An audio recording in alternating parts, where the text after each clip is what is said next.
요즘은 CCTV가 범죄 현장을 너무나 잘 잡아요. 경찰관들보다 더 잘 잡는 것 같아요. 우리도 모르는 곳에 카메라가 설치되어 있고 또 어디에선가 녹음 장치가 되어 있어서 변명도 할 수 없는 증거를 제시합니다. 바르게 살지 않으면 큰 망신을 당하는 경우가 요즘 많이 보게 됩니다.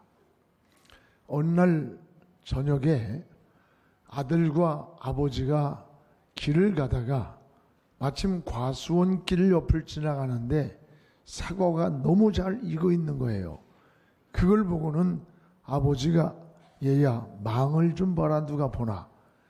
그리고 사과밭을 들어가서 사과를 따는데 이 어린 아이가 아빠 누가 지금 봐요 너무 놀래가지고 밖으로 뛰어나왔는데 야 누가 보니 누가 봤어 누가 하니까 하나님이 봤어요. 하나님이. 우리 교회학교 선생님이 그러는데 하나님은 다 보고 계세요. 그렇습니다. 이 아이하고 말과 같습니다. 이 유치부 아이들에게 하나님을 그리라고 했더니 어떤 아이는 발을 크게 그리고 어떤 아이는 손을 크게 그렸더래요. 왜 그렇게 그렸냐니까 힘이 세서 발을 크게 그렸고 또 손이 클 것 같아서 그렸다. 그런데 한 아이는 눈을 하나 크게 그렸더랍니다. 너는 왜 하나님을 눈을 하나 그렸느냐 물으니까 하나님은 어디서나 우리를 다 보고 계시잖아요. 그래서 하나님은 눈이라고 생각하고 그렸습니다. 라고 하더래요. 그렇습니다. 우리가 죄 짓고 잘못 사는 것이 여러분 하나님의 눈을 의식하지 않고 하나님의 임재 의식이 없기 때문에 그렇습니다. 어두운 데서 누군가 내 옆에 사람이 있다고 하면 절대로 음란하고 어두운 범죄를 저지르지 않아요. 아무도 없다고 생각하고 어두컴컴하고 밤이라고 생각하기 때문에 그곳에서 죄를 짓고 어두운 짓을 하는 거예요. 그래서 타락한 문화일수록 이 밤문화가 화려한 것을 우리가 보게 됩니다. 어두운 곳에서 범죄가 일어나기 때문입니다. 그리스도인이 바로 사는 비결은 항상 하나님의 눈을 의식하고 사는 거예요. 요나가 니느웨로 가라는데 다시스로 갈 때 하나님의 낯을 피하여 도망갔다 그랬어요. 하나님의 얼굴을 피해서.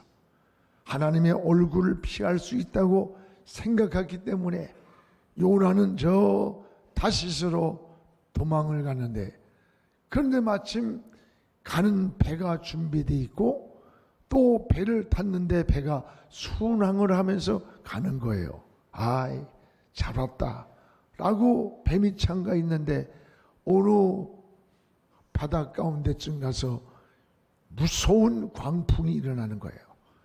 그 풍랑 가운데서 제비를 뽑았는데 요나의 손에 뽑혔고 요나를 그래서 제물로 바다에 던졌는데 그때에 물고기를 예배하신 하나님이 요나를 삼키게 했어요. 육지에서도 하나님의 얼굴을 피할 수 있었다고 생각한 요나가 바닷속 깊은 곳 물고기 뱃속에서 요나서에 보면 하나님께 절규에 기도하는 모습이 보여요.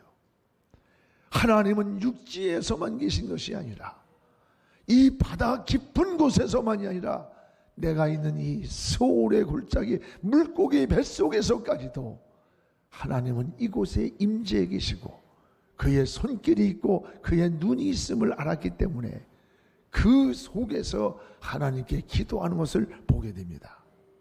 여러분 아담과 하와도 그랬어요. 선악과를 따먹고 에덴에 숨었습니다. 하나님이 만드신 에덴 동산에 숨을 곳이 어디 있겠어요? 이런 어리석은 모습이 뭐예요? 하나님의 임재의식을 망각했기 때문에 하나님의 눈을 피할 수 있다고 생각하니까 이런 어리석은 짓을 하는 거예요. 그래서 개혁주의자들이 가장 중요하게 여기는 게 뭔 줄 압니까? 개혁주의자들은 항상 코람데오라는 말을 중요하게 여겼어요. 이 말은 하나님 앞에서 내가 길을 가든지 잠을 자든지 집에 있든지 누구를 만나든 어느 곳에서 무엇을 하든지 내 인생은 항상 하나님 앞에 있다. 하나님이 내 인생을 보고 있다. 이게 개혁주의자들의 신앙입니다. 맞습니다. 여러분 어느 곳에 있든지 하나님 앞에 있다고 하는 임재의식이 우리에게 있어야 돼요. 계시록에 보면은 7교회가 나오는데 공통점이 2개가 있어요. 에베소, 소모나, 버가모, 두아디라, 사데, 빌라델비아, 라오디게아 7교회마다 주님이 나타나 진단하면서 내가 안다. 내가 다 안다는 거예요.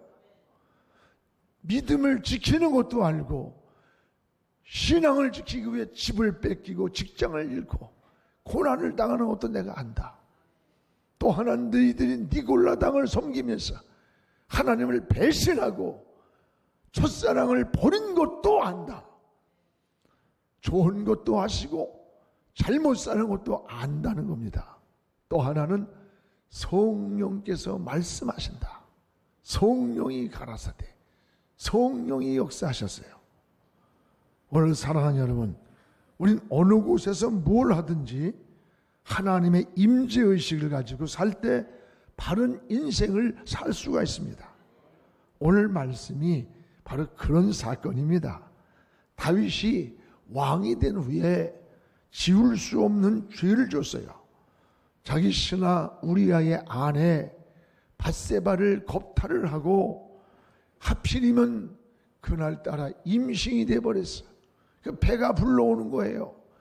그래서 이걸 숨기려고 전쟁에 나가 싸우고 있는 자기의 충신 우리아를 데려다가 하룻밤 잠을 자게 하려고 했더니 이 충신 우리아가 왕이 불렀는데도 불구하고 자기 부인하고 잠자리를 같이 하지 아니하고 지금 나라는 전쟁을 하고 백성은 피를 흘리고 있는데 내가 어찌 부인을 끌어안고 잠을 자고 있겠느냐. 그는 왕궁들에서 하룻밤 잠을 자고 다시 전쟁터로 가는 이런 신실한 충신이 우리아입니다. 그런데 다윗이 이 우리아를 죽여버려요. 편지를 써서 우리아를 전쟁터 맨 앞에 가서 싸우게 하라. 그래서 죽이게 만듭니다. 너는 용서받을 수 없는 죄예요. 그리고 그의 아내 밧세바를 자기 아내로 취합니다. 여러분 완전 범죄예요. 누구도 몰라. 알 수 없어요. 다 속일 수 있었어요. 그러나 하늘에 계신 하나님의 눈을 속일 수가 없었다는 걸 알아야 돼요. 어느 날 나단 선지자가 찾아왔습니다. 왕이요, 이 나라에 이런 나쁜 사람이 있습니다. 100마리 가진 부자가 가난하여 그토록 아끼며 애지중지 키우는 양 한 마리를 가지고 있었는데 그 부자가 손님이 오니까 한 마리 양을 잡아서 손님 대접을 했습니다. 이 다윗이 보니까 너무 괘씸해가지고 그런 놈이 우리나라에 있느냐? 당장 잡아서 죽이라. 그때 나단이 뭐라 해요? 왕이여! 당신이 바로 그 한 마리 양을 잡은 그 사람입니다. 당신은 이 많은 후궁을 데리고 있으면서 하나밖에 없는 사랑하는 아내를 저 우리아를 죽이고 그 아내를 갈취한 당신은 하나님이 버릴 겁니다. 여러분, 나단 선지자가 무섭게 책망을 하는 거예요.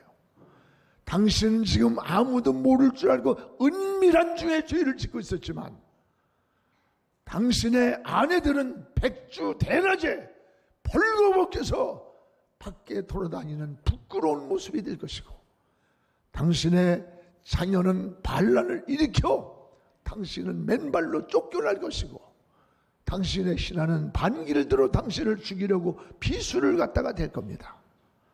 여러분, 그리고 사랑하는 자식은 하나님이 생명을 죽여버릴 겁니다. 여러분, 그대로 되었어요. 그대로. 다윗은 하나님 앞에 이 사실을 깨달았어요. 자기 사랑하는 아들이 반기를 들어서 맨발로 왕궁들을 도망갑니다. 자기 신하가 배신을 하여 비수를 꽂습니다. 그렇게 사랑하던 낳은 자식을 위해서 금식까지 했지만 죽어버리고 맙니다. 그때 다윗은 하나님 앞에 침상이 젖도록 눈물로 고백하는 거예요. 숨길 수 없는 하나님, 피할 수 없는 하나님, 하나님은 내가 손과 발로 지은 죄가 아니라 더 무서운 내 마음이 죄를 졌습니다. 시편 51편 10절에 하나님이여 내 속에 정한 마음을 창조해 주시고 내 속에 정직한 영혼, 내가 육체로 지은 죄보다 더 무서운 죄는 내 마음이 죄를 졌사오니 내 마음에서부터 고쳐달라고, 치료해달라고, 용서해달라고 기도하는 거예요. 다윗은 하나님의 임재를 깨닫고 오늘 본문은 고백하는 시입니다. 구구절절히 한 절 한 절마다 하나님의 임재를 고백하는 내용이에요. 어느 것도 피할 수 없는 하나님의 눈을 항상 보고 있었다는 고백이에요. 여호와여 주께서 나를 살피보시고 나를 아시나이다. 7절에 내가 주의 영을 떠나 어디로 가며 주 앞에서 어디로 피할 수 있겠습니까? 이야말은 피할 수 없다고 하는 고백이에요. 오늘 말씀을 통해서 보이지 않으나 다 알고 계신 하나님, 어디나 보고 계시는 그 하나님의 임재 앞에서 그 하나님의 눈을 우리도 다시 한번 생각하면서 내가 어느 곳에서 무엇을 하든지 그곳에 하나님의 눈이 있다고 하는 사실을 다시 기억 알면서 하나님을 향하여 올곧게 걸어갈 때 하나님이 우리 가는 길을 축복해 주시는 것입니다. 우리는 무엇보다 어떻게 살아야 합니까? 따라합시다. 행동을 조심해야 한다. 무엇보다 행동을 조심해야 돼요. 오늘 2절 3절을 우리 다 같이 한번 읽어보겠습니다. 2절 3절을 주께서 내가 앉고 일어섬을 아시고 멀리서도 나의 생각을 밝히 아시오며 나의 모든 길과 내가 눕는 것을 살펴보셨으므로 나의 모든 행위를 익히 하십니다. 모든 것을 알고 계시는 하나님이십니다라는 고백이에요. 다윗은 구체적으로 하나님의 전지하시고 전능하심을 고백하고 있습니다. 나의 앉고 일어섬을 아십니다. 나의 생각을 아십니다. 나의 가는 길을 아십니다. 나의 모든 행위를 아십니다. 다윗은 지난날을 통해 하나님은 우리의 마음, 생각, 행동을 다 알고 계시고 다 보고 계시다는 사실을 깨달았던 거예요. 다 아시는 하나님 앞에 내가 어떻게 살아야 되느냐, 정직하게 바로 살겠다는 고백입니다. 맞습니다. 하나님은요 이걸 알아야 돼요. 여러분이 한두 번 실수하고 잘못할 때 하나님이 벌 주지 않아요. 대개 경고를 하세요. 어떻게? 말씀을 듣다가 찜찜한 경고가 와요. 기도를 하는데 뭔가 꺼림칙해요. 찬송을 부르는데 가사가 자꾸 마음속에 꺼림칙하게 걸려요. 또 여러분 행동을 하는데 행동 속에서 뭔가 장애물이 자꾸 돌출돼요. 이럴 때 하나님이 사인을 줬다는 걸 알아야 돼. 너 그런 길을 계속 가면 안 돼. 그런 짓을 계속하면 안 돼! 라고 하는 하나님의 사인을 알아야 돼요. 그런 사인을 자꾸 주는데도 그걸 무시해버리고 계속 그냥 가버리고 회개하지 않냐고 그냥 갈 때 하나님은 그때 손을 대는 거예요. 그때 여러분 손이 나타나는 거예요. 그래서 어느 때는 물질을 치시기도 하고 건강을 치기도 하고 자녀를 치기도 하고 앞길을 막으시기도 하고 때로는 부끄러움을 당하게 만들어 놓지도 않는 거예요. 이거 여러분 한두 번의 실수 때문이 아니에요. 우리가 자녀가 잘못할 때도 여러분 한 번 잘못했다고 반은 죽이도록 합니까? 그렇지 않아요. 경고를 해요. 너 다시 그런 짓 하면 안 돼. 그런데도 불구하고 두 번, 세 번 계속 반복하여 돌이키지 않고 가면 그때에 부모가 손을 대는 거나 똑같은 거예요. 하나님은 사랑의 하나님이에요. 다윗은 바로 이것을 깨달았던 거예요. 다 숨길 줄 알았어요. 다 감출 줄 알았어요. 그러나 하나님의 눈은 숨길 수가 없었고 하나님의 눈은 가릴 수가 없었어요. 그래서 이걸 깨닫고 다윗은 하나님 앞에 피할 수 없는 하나님의 눈을 고백하고 있는 거예요. 처음에는 죄를 숨겼으나 숨길 수 없는 하나님의 눈, 이제는 진실하게 고백을 하는 겁니다. 그러므로 여러분, 우리는 항상 하나님의 눈을 생각하고, 내가 여러분 옆에 있는데 우리 사회보는 최 목사님이 옆에서 나하고 같이 있다면 내가 뻘겋고 못된 짓 하겠어요? 사람만 옆에 있어도 못하는데 보이지 않는 하나님이 항상 내 인생의 동행자가 되고 나를 보고 있다고 느끼는데 우리가 옳은 길을 골 수밖에 없는 거예요. 이게 믿음의 길인 겁니다. 여러분, 오늘 우리의 신앙을 돌아보십시오. 우리는 행동을 조심해야 돼요. 못을 박으면 그 못을 빼도 흔적이 남는다는 걸 기억하세요. 마태복음 1장 6절에 보면 다시 우리아의 아내에게서 솔로몬을 낳고, 이게 여러분 송군 그 거룩한 존경만 다윗의 일생에 지울 수 없는 오점이에요. 다윗은 어떻게 했어요? 우리아의 아내 남의 예펜네한테서 솔로몬을 낳았다. 지울 수 없는 오점. 우리가 회개하여 못을 뺐지만 못 자국은 남아있다는 것을 알아야 돼요. 밤처럼 흐트러진 마음이 아니라 낮에와 같이 자신을 단정하게 하는 경건한 행동이 오늘 우리에게 필요하다는 것을 기억하시기를 주의 이름으로 축원합니다. 또 하나, 모든 것을 아시는 하나님 앞에 따라합시다. 말을 좀 조심하자. 말을 조심해야 돼요. 오늘 4절을 우리 같이 한번 읽어보겠습니다. 여호와여, 내 혀의 말을 알지 못하는 것이 하나도 없으시나이다. 오늘 이 다윗이 고백이에요. 내 안고 일어서는 것, 바다 날개를 치고 저 하늘로 날아갈지라도, 저 음부로 내려갈지라도 그곳에 하나님의 눈이 계실 뿐만 아니라, 그뿐만 아니라 내 혀에서 하는 말을 알지 못하고 있는 것이 한 가지도 없더라는 거예요. 다 알고 계신다는 거예요. 은밀한 중에 하는 말도 하나님은 아시고, 우리 속으로 하는 마음 말도 하나님은 아시는 거예요. 말의 뿌리가 어디입니까? 생각이에요. 생각의 뿌리가 어디입니까? 마음이에요. 바로 그 근원의 마음을 감찰하시는 분이 하나님이라고 하는 사실을 우리가 깨달아야 돼요. 그래서 성도는 세 가지 혀를 조심하라는 게 있어요.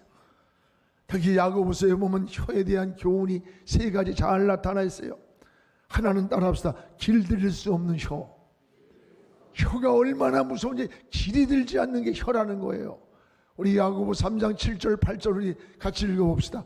여러 종류의 짐승과 새와 벌레와 바다의 생물은 다 사람이 길들일 수 있고, 길들여 왔거니와 혀는 능히 길들일 사람이 없나니 쉬지 아니하는 악이요 죽이는 독이 가득한 것이라. 여러분 다 길이 드는데 이 작은 혓바닥, 이거는 길이 안 된다는 거예요. 지난번 TV에서 보니까 호랑이 사자 같은 맹수들이 어린아이하고 함께 노는 거예요. 그리고 어린아이가 목덜미를 잡고서 막 늘어져요. 그리고 어린아이가 사자 덩어리에 올라타니까 사자가 어슬렁어슬렁 걸어가. 이게 여러분 말이 돼요? 모두가 조련사에 의해서 길들여졌기 때문이에요. 그 미물의 바다에 있는 고래를 보세요. 고래 쇼하는 거 기가 막히죠? 그게 조련사에 의해서 먹이를 그때마다 뛰어오를 때 주는 이 훈련을 통해서 길이 들은 거예요. 그런데 유일하게 벌레도 길이 들고 바다의 생물도 길이 들고 사자, 맹수도 길을 들일 수 있는데 유독 사람의 혓바닥은 길이 들지 않는다는 거예요. 그래서 끊임없는 악을 뿜어낸다는 거예요. 여러분, 우리 혀는 아주 작은 지체입니다. 굉장히 작은 지체인데 이 지체가 엄청난 힘을 가지고 있다는 걸 잊지 말아야 돼요. 우리의 작은 혀가 행복을 만들기도 하고 불행을 만들기도 합니다. 우리의 작은 혀가 희망과 용기를 줄 수도 있고 절망의 늪으로 빨들여 태어나지 못하게 할 때도 있어요. 혀가 살리기도 하고 죽이기도 합니다. 말은 약이 되기도 하지만 무서운 독이 되기도 합니다. 여러분은 지금 하는 여러분의 혀는 희망을 주고 행복을 주고 있습니까? 아니면 여러분 상처를 주고 고통을 주고 또 자신의 생애도 황폐해져 가고 있지는 않습니까? 한번 여러분의 친한 친구들하고 진실한 얘기를 해보세요. 평소에 대화할 때 내가 당신에게 상처 주는 말을 많이 하는가? 희망을 주는 말을 많이 하는가? 가정 식구들과 진실한 얘기를 해보세요. 아내와 남편이, 자녀와 아버지는 상처 주는 말을 주는가? 항상 희망과 꿈을 주고 있는가? 오늘 나는 어떤 모습입니까? 남에게 상처를 주는 말로 아픔을 주고 있지는 않습니까? 아니면 남에게 희망과 꿈을 주어서 장점을 살려서 그에게 용기를 주고 있습니까? 우리의 신앙을 돌아봐야 돼요. 지난번 발칼만도 삼국을 갔는데 거기에 보면 그 세르비아는 천주교가 아주 굉장히 많아요. 가는 데마다 교회 십자가가 있어요. 또 하나 크로아티아는 정교회가 많고 그리고 보스니아에는 99%가 이슬람이에요. 이슬람. 한때 티토 대통령이 장기 집권을 할 때 이 전체가 유고슬라비아 국가였어요. 근데 지금은 이 티토 대통령이 이제 정권을 끝나면서부터 이게 독립이 되면서 독립국. 그토록 왕성하던 기독교의 나라가 왜 이렇게 황폐하게 사회주의 국가로 공산주의로 변모해 버렸느냐? 티토라는 지도자가 기독교를 배척했기 때문이라는 거예요. 그 이유를 여러분 잘 알잖아요. 어느 시골 작은 마을에서 천주교에서 미사를 신부가 집례를 준비하는데 어린 소년이 그 신부의 심부름을 하며 성찬을 돕고 있었습니다. 근데 이 아이가 실수를 해서 성찬기를 니려뜨려 가지고 다 엎질렀어요. 그 순간에 신부가 뺨따구니를 막 휘러 때리면서 야 이놈아, 너 같은 놈은 물러가. 다시는 이 제단 앞에 나타나지도 마. 돌아오지도 마. 이 소녀는 성장해 가면서 그 제단을 나갔습니다. 그리고 영영 그는 제단 앞으로 돌아오지 않았습니다. 이 소년이 장성해서 훗날에 공산주의 지도자였던 바로 발칸반도를 지배한 유고슬라비아 티토 대통령이에요. 그로 인해서 기독교 국가가 여러분 지금은 크로아티아에 가보면 기독교 인구가 그 왕성하던 기독교 인구가 황폐해져서 5%도 안 돼. 5%. 여러분 그토록 번성하던 기독교 국가가 다 무너졌어요. 티토는 말대로 제단 앞에서 물러가 하나님을 비웃습니다. 하나님을 조소하면서 핍박하는 공산주의 지도자가 돼버린 거예요. 말 한마디가 국가의 운명도 바꾸는 거예요. 여러분 말 한마디가 얼마나 무서운 줄 알아요? 오늘 우리가 못 먹어서 병나고 그러는 거 아닙니다. 부부간에도 여러분 말 한마디 때문에 사랑이 그냥 깨져버릴 때가 있어요. 자식들에게도요, 내뱉는 부모가 거침없이 하는 말 한마디 때문에 신앙을 무너뜨리고 절망과 용기를 갖지 못하고 평생을 나는 이런 사람이라고 비관하며 살기도 하고, 때로는 자식들로 부모에게 부모가 나한테 해준 게 뭐가 있어? 뭐가 있어? 이런 한마디 때문에 지난번 어느 집사님이 막 통곡을 하고 그래요. 절망과 좌절에 빠져서 그 자식의 그 한마디에. 오늘 여러분, 내가 목회를 하면서도 병이 나는 게 못 먹어서 병 나는 거 아니에요. 일이 과로해서 병 나는 거 아니야.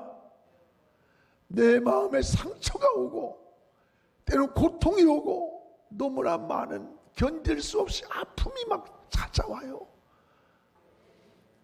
오늘 다윗이 하는 고백이에요. 우리가 하는 말을 알지 못하는 것이 하나님이 없다는 거예요. 우리는 이런 가지고 말 조심하시기를 바랍니다.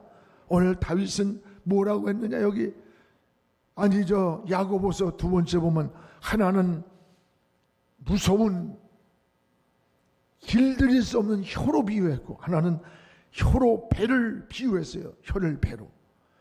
광풍이 일어나는 배가 키가 작은 키로 방향을 정하고 물결을 헤쳐 올라가는 힘이 있다는 거예요. 그 큰 배를 움직이는 작은 키가 방향을 잡는다. 방향. 물결을 헤치고. 이 혀도 작지만 이 혀가 우리 인생의 방향을, 우리 인생을 거슬러 갈 수 있는 힘의 에너지가 된다는 거예요. 또 여러분, 혀를 갖다가 불로 비유했어요. 여러분, 불은 작은 것이지만 이 불꽃이 온 세상을 다 태울 수 있는 이런 무서운 힘이 될 수 있다는 거예요. 사랑하는 여러분, 오늘 이 혀를 잘 사용해야 돼요. 그래서 잠언은 21장 23절에 입과 혀를 지키는 자는, 다 같이 해봅시다. 입과 혀를 지키는 자는 자기의 영혼을 환난에서 보존하느니라. 할렐루야. 우리의 입과 혀를 잘 지키는 자는 다른 사람의 영혼을 환난에서 보존한다는 거예요. 여러분, 옳은 길을 곧게 살아야 돼요.